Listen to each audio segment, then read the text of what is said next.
Ich bin deine Pussycat. Kiss mich, kleiner Tiger.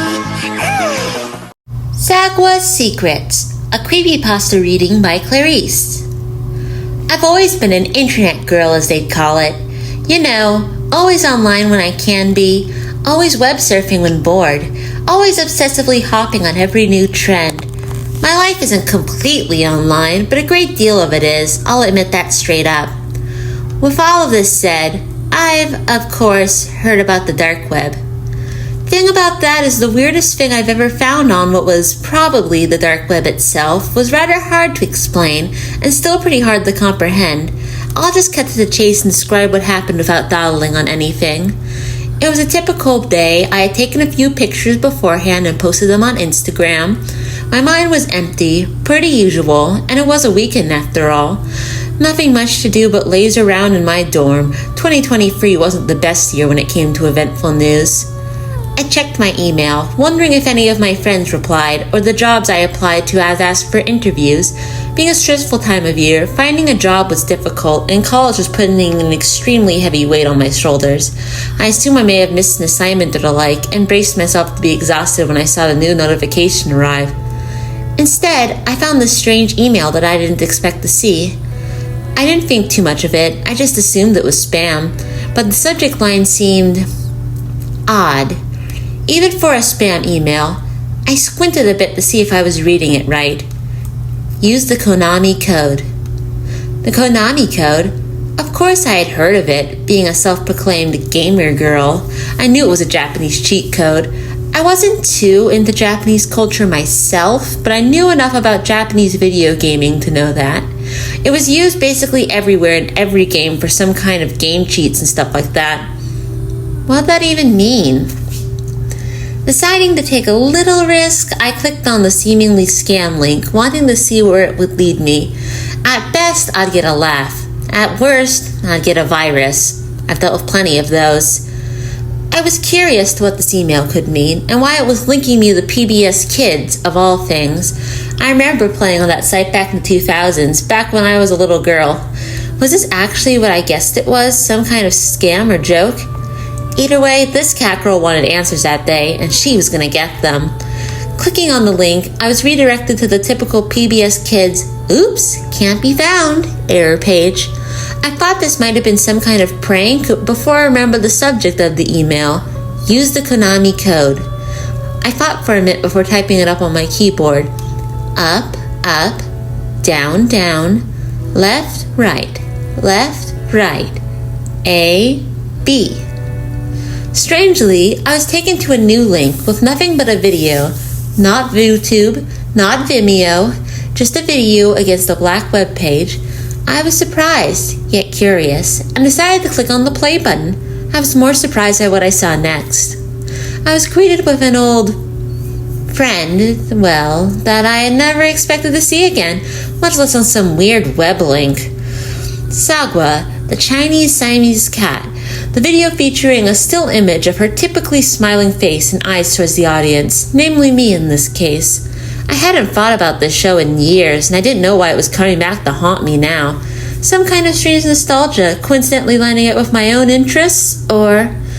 Though most people don't know the show as far as I'm aware, Sagwa was a PBS Kids show from the very early 2000s based off of a picture book by Amy Tan. The show's purpose was to teach about Chinese culture, as well as basic lessons that every kid show at the time was teaching. Nothing special, really, and not well known in the slightest, as it was quietly cancelled in 2002, before I was even born at the end of 2003. Watching reruns and episodes online throughout the 2000s and 2010s, my childhood years. I'll be frank, I didn't know anything about Asian culture, being French-German myself. The main appeal of the show for me was the cats. Ever since I was a little girl, cats have always been my thing.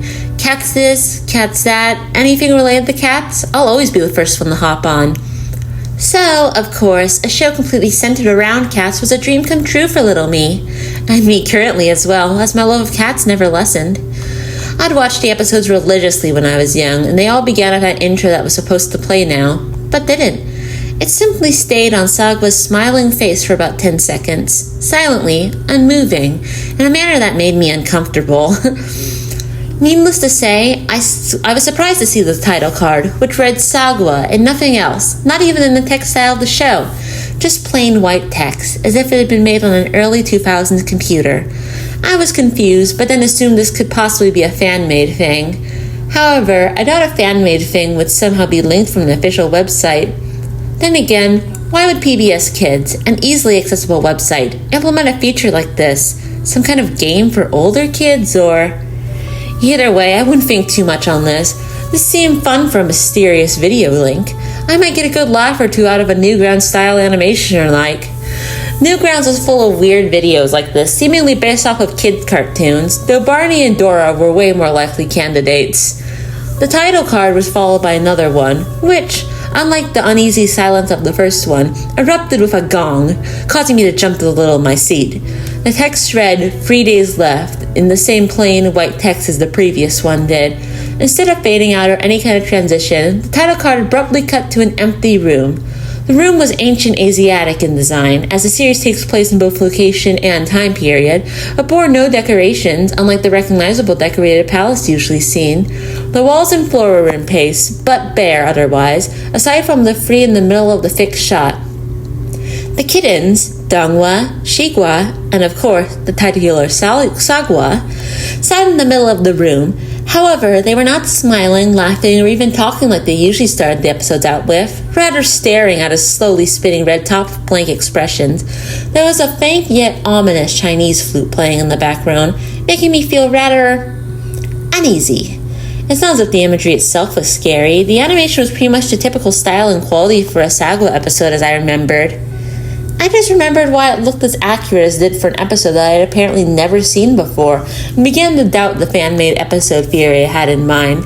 They seemed to at least have access to the original animation files, judging by the accuracy. My thoughts were abruptly cut off by the sound of another gong, louder this time, startling me once more as the music abruptly cut off, another title card popping up, once again with no transition or anything. The card read similarly to the previous one, now with 2 days remaining, being red rather than free. I sat there about the same amount of time I sat for the first one before the scene abruptly cut once more back to the kittens. Same positions, albeit a bit more discomforted, as was I, in both pose and expression. The scene was tinted with a gray overlay as the Chinese flute played once again, this time more loudly and threateningly, and now with a frantic violin accompanying it. I felt weird, but decided to keep watching, noticing the formerly slow-spinning red top was spinning faster this time. They seemed to be anxious while watching it, as if some kind of time bomb was about to come off. The anxious and aggressive music didn't help make the situation any calmer as it wailed in the background. I was getting the odd feeling I should click off. However, with my morbid curiosity, literally, and desire to see what would happen next, I chose not to, keeping my hazel eyes fixed on the screen. Curiosity killed the cat girl. The music cut off as the black screen cut in once again. The gong sounded like it would explode my speaker at the volume it was at. The final text read once more, 1 day left. As expected, same white text and plain font as the rest were. The scene cut once more to the kittens, who all seemed to be frantic now, the red top spinning quicker than it had been, as if about to topple over. The scene had faded to gray, but what got me the most was the music. Not only had the flute and violin returned in a violent wail, but a woman was vocalizing, tragically, painfully, almost as if she was trying her best to cry for help. The sound made me exceedingly uncomfortable, made me want to turn off my speakers and go outside during the summer day, but I stayed glued to my pink caddy or spinny chair, trying to comprehend what I was seeing, and almost fearing what was next. Unlike the other segments, which stayed fixed in place, however, this segment slowly but surely began to zoom into the red spinning top after about 10 seconds of remaining fixed, a steady yet quickling low drum beat in the background accompanying the flute, violin, and vocals, making my black hair stand on end. It just didn't feel right somehow. It just didn't. As the drum beat quickly strummed, the red top slowly came to a slowing pace and then fell on its side, all the music stopping. There was silence for only a few seconds before the screen flashed quickly, the sound of a gunshot blaring from my speaker, making me once again nearly jump out of my chair as I leapt into the air in place. Shaking my head as I recovered from the initial shock, I turned my attention back towards the screen, seeing what was happening now. The scene focused on a war-stricken China, Sagwa and her siblings running away in fear as yelling and gunshots could be heard from all directions, blaring through my speakers as I watched the burning buildings behind the cats. This isn't at all what I expected, but I sat in silence throughout the screaming, not even bothering to notice the scene was still in the grayscale it had faded to. None of our protagonists spoke as they had in the beginning, only frantically looking around for a place to escape. I found myself feeling as helpless as them as they scrambled to find a place that hadn't been burned or bombed. No sign of the human characters anywhere, the only sign of life being the angry screaming and what seemed to be Mandarin or Cantonese in the background. The music played once again, but farly more intensely, and the woman's vocalizing sounded pained and desperate, as if begging for help from a terrible accident.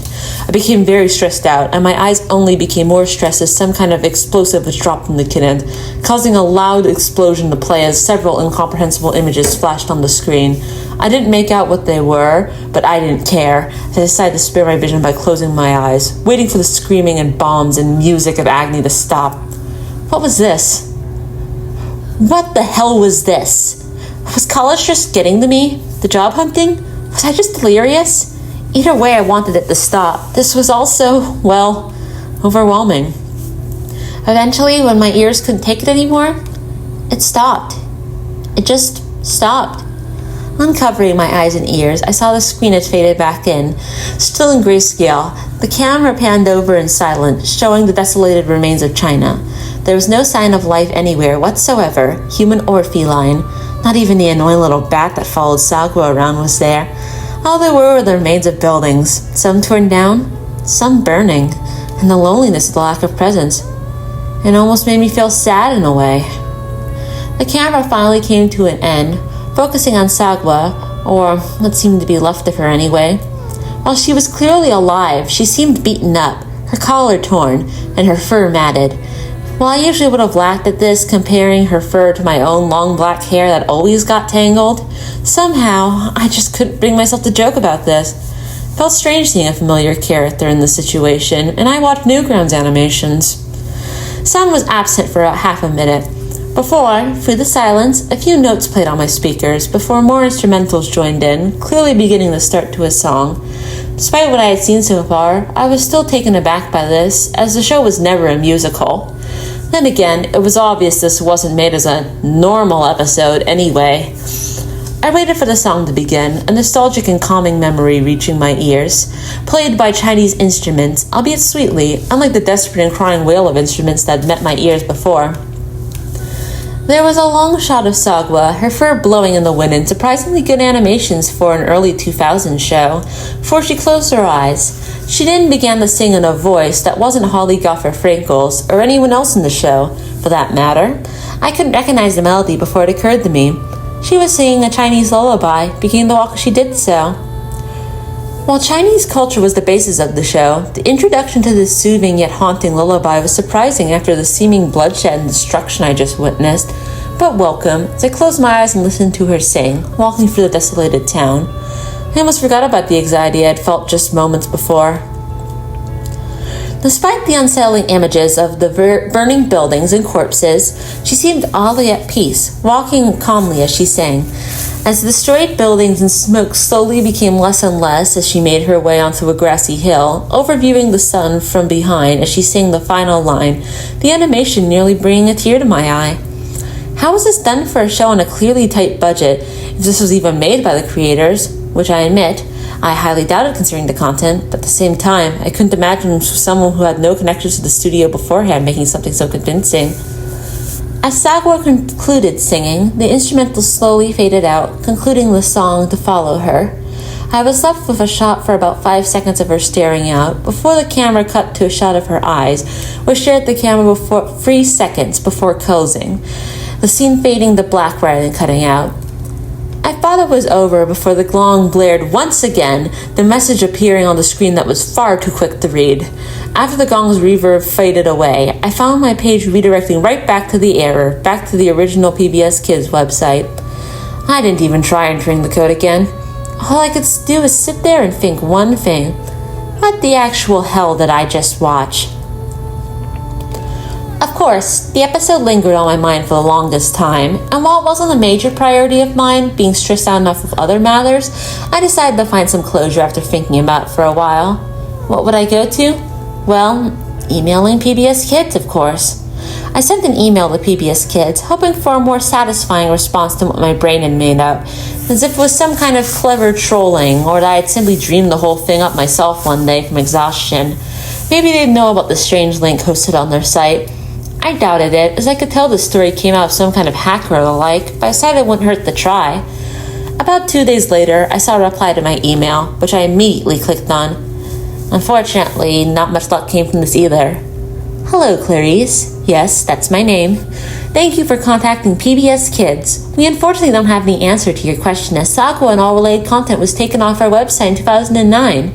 Sorry for any confusion. Signed, the PBS Kids team. Despite the search turning out to be a bust, and the fact that I was way more concerned with college than some creepy link I found online, I thought about it for a while.